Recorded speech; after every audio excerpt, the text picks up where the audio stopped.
Said he's doing some road work on the east end of Coppock Street. You'll never get that far.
Bonjour à tous.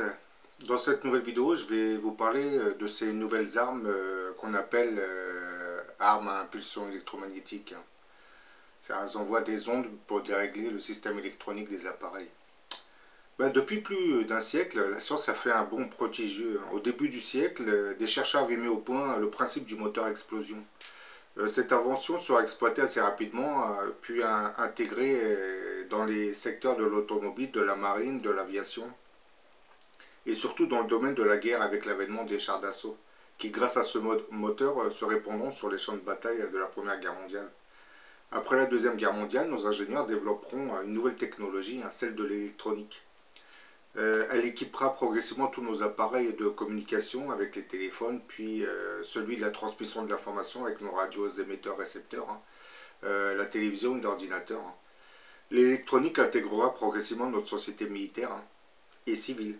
Tous nos appareils IFI et électroménagers reposent entièrement sur cet apport électronique. Comme toutes les voitures, nos motos, nos blindés, nos avions et nos équipements militaires conçus dans les années 80 sont tous équipés et truffés d'électronique. Il suffit alors d'une simple impulsion électromagnétique assez puissante pour arrêter le fonctionnement de toutes ces machines. Après la Deuxième Guerre mondiale, les militaires américains s'amusaient à faire exploser des bombes atomiques à très haute altitude afin d'étudier l'influence des rayonnements électromagnétiques sur nos appareils électroniques. Ils venaient en fait de découvrir les IEM, qui veut dire impulsion électromagnétique, également connue sous le terme anglais de EMP, Electromagnetic Pulse. C'est une émission d'ondes électromagnétiques brève et de très forte amplitude qui peut détruire de nombreux appareils électriques et électroniques tout en brouillant toutes les communications. Ce type d'impulsion avait été découvert en 1945 lors d'essais nucléaires américains en tant qu'effet secondaire d'une bombe atomique. Depuis, elle est devenue une arme à part entière. Le fait qu'une explosion nucléaire déclenchée en altitude produise une impulsion électromagnétique était connu dès les premiers essais nucléaires. L'ampleur de cette impulsion et l'importance de ces effets n'auront été compris que bien plus tard. Lors du premier essai nucléaire des États-Unis, le 16 juillet 1945, l'équipement électronique avait été déjà protégé en raison de la prévision d'Enrico Fermi, qui était un scientifique qui travaillait pour dans le programme Manhattan qui consistait à concevoir la première bombe atomique. Donc en raison de la prévision de ce Enrico Fermi, d'une impulsion électromagnétique due à la détonation. D'après l'histoire officielle, toutes les lignes de signaux avaient été complètement blindées, dans de nombreux cas doublement blindées. Malgré tout, de nombreux enregistrements avaient été perdus à cause du ramassage de parasites au moment de l'explosion qui avait paralysé l'équipement électronique. Parce qu'on ne connaissait pas encore la nature de ces rayonnements, donc on a essayé de protéger à cette époque, mais ça ne suffisait pas. Pendant les essais nucléaires britanniques, de 52 à 53, il y avait eu des défaillances qui, à l'époque, avaient été attribuées à une sorte de radio flash, qui était alors le terme britannique pour désigner les IEM, impulsions électromagnétiques. Toutes ces impulsions électromagnétiques intenses étaient produites à partir de l'explosion de bombes atomiques en altitude. Après avoir été intrigués par le phénomène, les scientifiques américains trouveront finalement le moyen de déclencher ce genre d'impulsion électromagnétique sans devoir passer par une explosion nucléaire. Et dès le début des années 50, les impulsions électromagnétiques, dites IEM, étaient fabriquées en laboratoire. La possibilité de créer un EMP, c'est-à-dire un IEM, impulsion électromagnétique non nucléaire, était en fait connue depuis l'année 1951. Mais il restait à développer une impulsion électromagnétique propre qui serait capable de neutraliser que les ordinateurs et autres installations électroniques, dont les télécommunications, et cela sans vraiment détruire les infrastructures civiles. La société Boeing aurait réussi cette prouesse en effectuant une série d'essais qui furent menés dans le désert de l'Utah aux États-Unis. En collaboration avec l'US Air Force, l'avionneur et fabricant d'armes américains auraient envoyé un missile à piloter à distance et à basse altitude pendant 1 heure, qui a déchargé une forte impulsion de micro-ondes au-dessus de cette installation militaire. À chaque fois, l'électronique abritée dans les bâtiments aurait complètement été mis hors d'état de nuire. Aurait été détruit par la pulsion électromagnétique. La pulsion de plusieurs milliers de volts serait capable de pénétrer les bunkers et les installations souterraines. Le principe de ce genre d'arme consiste en fait à créer une impulsion de micro-ondes ou électromagnétique d'une incroyable puissance. Impulsion que l'on pensait longtemps ne pouvoir produire qu'en faisant exploser dans la stratosphère une bombe à hydrogène, mais qui aujourd'hui peut être générée à bord d'un simple missile de croisière. Cette bombe E, à impulsion électromagnétique, aussi appelée arme hyperfréquence, ne provoquerait, elle, aucun effet de souffle, aucun effet thermique, aucune radiation. Cependant, son rayonnement électromagnétique hyper puissant serait dévastateur pour tous les matériels intégrant des équipements électroniques. Son rayonnement pénètre par les antennes, même les installations des blockhouse enterrés à plusieurs mètres sous terre sont mis hors d'usage.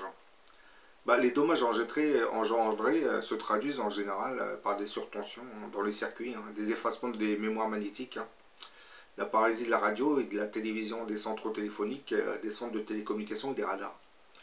En quelques microsecondes, tous les systèmes d'alerte, tous les postes de commandement et toutes les défenses antimissiles sont paralysés. Quant aux avions et aux hélicoptères en vol, leur sort n'est guère plus enviable. Une fois leur électronique ciblée, ils s'écraseront s'ils sont encore en vol pendant l'envoi du missile à impulsion électromagnétique. Aujourd'hui, le secteur civil semble s'intéresser à ce type d'armes à impulsion électromagnétique. Les voitures étant équipées d'électronique, il suffira alors que d'une simple impulsion électromagnétique très puissante pour stopper tout véhicule conçu après le milieu des années 70. Une société canadienne, Orica Aerospace, aurait développé il y a de cela quelques années un programme gravitant sur la conception d'un canon à impulsion électromagnétique, EMP ou impulsion ou IEM. Celui-ci devrait faire la taille d'une valise et pouvoir stopper un camion sans blesser ses occupants. En parallèle, nous avons une entreprise britannique, E2V, qui elle avait fait une démonstration pour la BBC de son système qu'elle appelait RF Safe Stop. L'appareil était constitué d'un générateur et d'une antenne qui permettait de bombarder un véhicule avec des impulsions électromagnétiques via des ondes radio haute fréquence, provoquant ainsi l'arrêt du moteur.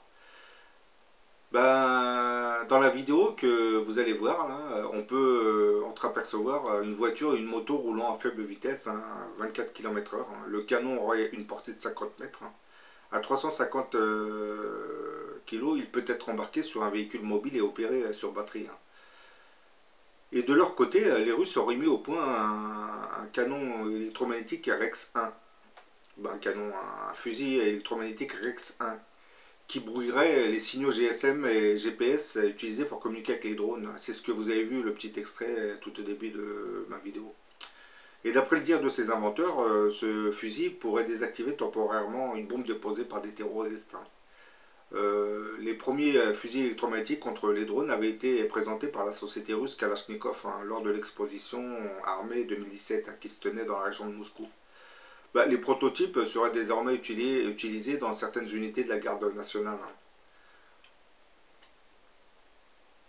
C'est un fusil ou un canon radiomagnétique qui brouillerait en fait les canaux de commande et de transmission de données les plus courants dans le monde des drones. Le canon à impulsion ou le fusil à impulsion électromagnétique utiliserait plusieurs fréquences qui couperaient les canaux GSM, GPS, GLONASS et Galileo. Les drones bombardés atterrissent, comme vous l'avez vu dans la vidéo, automatiquement. De son côté, l'Institut moscovite de radio-ingénierie aurait mis, lui, au point un canon à super haute fréquence. Celui-ci aurait la capacité de dérégler toute l'électronique des avions, des drones, des missiles téléguidés et autres armes aériennes de haute précision. Le canon créerait une zone d'exclusion aérienne d'un rayon de plus de 10 km. Vous avez bien entendu, 10 km autour d'un objet ou d'une installation protégée. Ce complexe mobile, diffusant des ondes à super haute fréquence, mettrait hors service l'électronique embarquée à bord des cibles aériennes volant à basse altitude. De leur côté aussi, les chercheurs chinois, eux, auraient réussi à créer un canon à micro-ondes dont l'impulsion électromagnétique était capable, du moins est capable de désactiver des chars, des missiles et même l'équipement avec une protection spéciale. D'après les experts, ce canon micro-ondes sont également dangereux pour ceux qui les utiliseraient. Les chercheurs chinois de l'Institut de la technologie nucléaire du Nord-Ouest auraient créé ce canon micro-ondes, paralysant le fonctionnement de l'équipement par l'émission des impulsions électromagnétiques de haute fréquence. Le but principal de cette arme est la destruction des systèmes électroniques ennemis.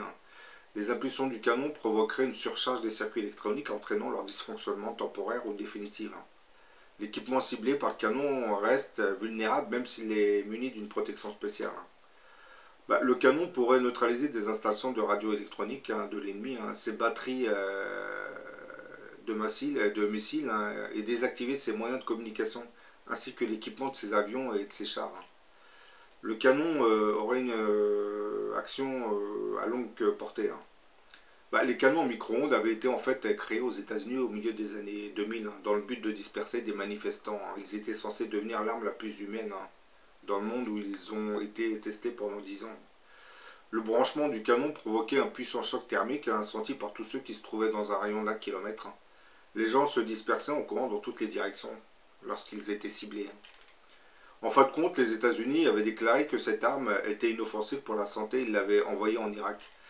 Le problème, c'est que les canons étaient installés sur les véhicules militaires de l'OTAN qui patrouillaient les villes et villages irakiens. Mais après quelques mois d'utilisation, ils auraient été enlevés de toute urgence sans aucune explication. Plus tard, il s'était avéré que suite à un mois d'utilisation de ces armes, des dizaines de soldats américains seraient revenus handicapés. Le canon s'était avéré très dangereux pour ses utilisateurs qui ont souffert de lésions cérébrales accompagnées par l'affection complète des tissus du visage et du cou. Là, comme vous voyez, de la fiction, on est passé à la réalité. Ce que vous voyez dans certains films ou certaines séries TV, comme le petit extrait que vous avez vu de la série TV Viper, voire dans un autre film. On peut dire que cette technologie des armes à impulsion électromagnétique sont devenues une réalité désormais. Puisque certaines armées utilisent, du moins, ont déjà mis au point ce genre d'armes. En Russie, aux États-Unis, en Chine, et dans d'autres pays. Et par ailleurs, beaucoup de pays travailleraient aussi sur l'utilisation de ces missiles qui, au lieu d'exploser, enverraient des impulsions électromagnétiques au-dessus des installations ennemies. Et il faut comprendre aussi par la suite que ces armes vont être miniaturisées. Et par exemple, nos forces de police auront des sortes de fusils qui, braqués sur des voitures, stopperont net leur système électronique. Donc la voiture s'arrêtera automatiquement. Là, je vais vous faire montrer deux petites vidéos qui vous montrent ces prouesses technologiques. La première, c'est l'utilisation d'un canon électromagnétique qui arrête le moteur d'une voiture. Et dans la deuxième vidéo, c'est la fameuse technologie utilisée en Grande-Bretagne, qui, elle, envoie des ondes électromagnétiques pour perturber le système électronique d'une voiture. The man who can see through walls is also working on a machine that will put the brakes on those deadly car chases we all see on the 6 o'clock news. This creation is called the High-Powered Electromagnetic System, HPEMS for short. HPEMS generates a high-powered electromagnetic pulse, and when its energy penetrates the car, it induces a current in the wires that leads to the car's microprocessor and shuts it down. What happens if you have surge of electricity going into this microprocessor, which disables it, which brings car to a halt? This prototype is too big for the streets, so James lets us fire it up in his laboratory.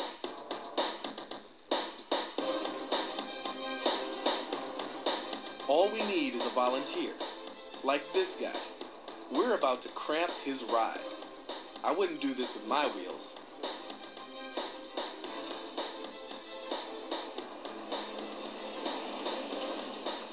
Three, two, one. Now that's a major range of platforms, mobile, ground, boats, and potentially airborne. Here is a scenario where RF SafeStop could be deployed for high-value asset protection. A driver approaches the checkpoint in his vehicle. The security personnel are suspicious of the oncoming vehicle and activate the RF SafeStop technology via the remote control. This does not require specialist electronic knowledge to operate. The RF technology disables the vehicle's electronic systems at a range of up to 50 meters. Due to the limitless magazine, the length of engagement is not a constraining factor. The car is now held and maintained in this position until the security personnel are satisfied that the car has a legitimate cause and is allowed to proceed. The vehicle has not been permanently damaged, and if operated within the agreed guidelines, the occupants will not have suffered any ill effect. The RF SafeStop technology can be used against many other engine types, including motorbikes. The purpose of RF SafeStop is to safely halt and/or disable suspect vehicles or boats, which are targeted by the system operators.